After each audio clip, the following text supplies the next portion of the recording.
Maratha 1 inch सुद्धा माग हटत नाही बीड जिल्ह्यातला.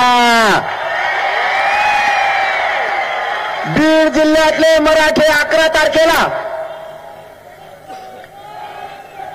शहरातले मराठे आणि ग्रामीण भागातले मराठे माय मावल्यासह घराला डायरेक्ट कुलूप लावून बीड शहरात रॅलीसाठी येणार आहेत. म्हातारे माणसं, लेकरं, नोकरदार वर्ग सुद्धा घरी जाणार नाहीये. म्हणून फडणवीस साहेबांच्या सांगण्यावरून आणि अजित पवारच्या सांगण्यावरून बीडच्या पालकमंत्र्यांनी एसपीला सांगून तिथली परवानगी रद्द केली. तरीही सांगतो, बीडची रॅली शांततेत बीडमध्ये होणार.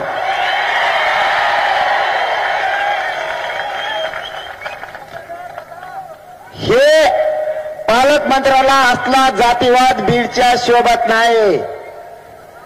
आम्ही नाही जातीवाद केला. 5 पिढ्या तुम्हाला मोठं करायचं काम माझ्या मराठ्यांनी केलं. आम्ही जातीवादी नाहीत.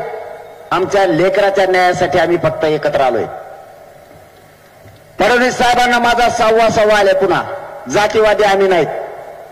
आतापर्यंत ओबीसीच्या नेत्याला निवडून दिलं आणि ओबीसीच्या काही लोकांनी एक गठ्ठा मतदान त्यांच्या नेत्याला केलं. आम्ही कधीच त्यांना जातीवादी नाही म्हणलो. आम्ही असं म्हणलो, तुमची जात एकत्र राहो, आमची जात केव्हा एक होईल. पण आमची एकदा जात एकत्र आली तर तुमचं इतकं पोट दुखायला लागलं की भयानक. आणि आम्ही एक गठ्ठा मतदान केलं तर आम्ही जातीवादी, आणि तुम्ही एक गठ्ठा मतदान केल्यावर तुम्ही जातीवादी नाही. वारे न्याय.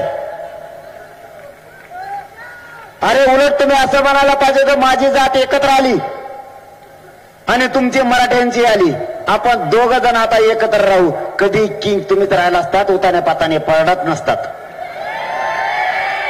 मराठ्याच्या नादी लागल्यावर मराठ्याला बळच जातीवादी म्हणल्यावर मराठे मतदान करायला सुईचे नाहीत. कसा कार्यक्रम लावला, मी तर फक्त पाडाच म्हणलोय. आपण कधीच नाव घेतलं नाही बाबा कोणाचं. पाडा म्हणून नाव सांगितलं बाबा नाही कोणाला पाडा म्हणून. मी नुसतं म्हणलो, पण आपल्याकडून एक चूक झाली ती सुद्धा लातूरमधून सांगतो. मी लातूरमधून बऱ्याच गोष्टी सांगायला ठरवल्यात, कारण लातूरला पब्लिकच तेवढी आली. आपल्या काही चुका या निवडणुकीत झाल्या त्या पुन्हा होऊन देऊ नका. सगळ्या माईबापांना सांगतो, पुन्हा होऊन देऊ नका. मी काय सांगितलं तुम्हाला ज्याला निवडून आणा त्याला आणा, ज्याला पाडायचं त्याला पाडा, पण एवढ्या वेळेस ताकदीनं पाडा. आपल्या मताला दिले पाहिजे. तुम्ही एक काम केलं, तुमच्या लेकराच्या हितासाठी तुम्ही एक गठ्ठा मतदान केलं. तुम्ही एका बाजूने मतदान केलं. तुम्ही पक्ष बघितला नाही, नेता बघितला नाही, तुमच्या लेकर डोळ्यासमोर ठेवले आणि तुम्ही एक गठ्ठा मतदान केलं. इथं तुम्हाला 100% सन्मानच द्यावा लागेल. पण काही मराठ्यांनी याच्यात चूक केली. चूक अशी केली, मी सांगितलं ज्याला पाडायचं त्याला पाडा. तुम्ही कोणाला पाडा, कोणाला निवडून आणा, फक्त आपल्या लेकराच्या बाजूने उभा राहायला पाहिजे अशाला आणा.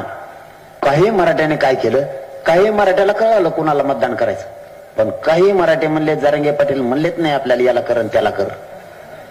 मग ज्याला करायचं नाही त्यालाच काही मराठी करून बसले. म्हणजे आपलं 10,000 मतदान तिकडे गेलं. समजून घ्या, जिकडे जायचं नव्हतं तिकडं 10,000 गेलं. आता 20,000 राहिलेलं कुठे गेलं ते सांगत तुम्हाला. मी सगळं डोकं लावलंय. छगन भुजबळ वाटतं मी येडाच आहे. तू पडल्यावर तुला कळण मी येडा नव्हतो.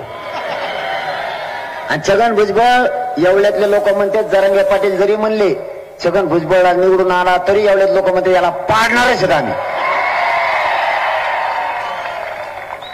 त्यामुळे तुला काय सुट्टी नाही घड्या. 20,000 मतदान आपलं असं व्हायला गेलं की काही मराठी असं म्हणले, आम्हाला ह्यो पसंत नाही तेव्हा नाही, कोणालाच नाही करायचं, बसले घरी.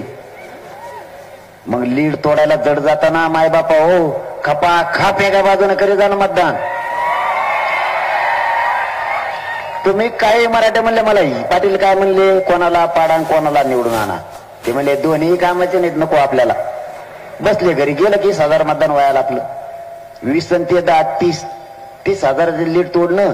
त्याला नुसतं पाणीच प्यावं लागेल ना 10 लिटर. इथून पुढं तसं करायचं नाही.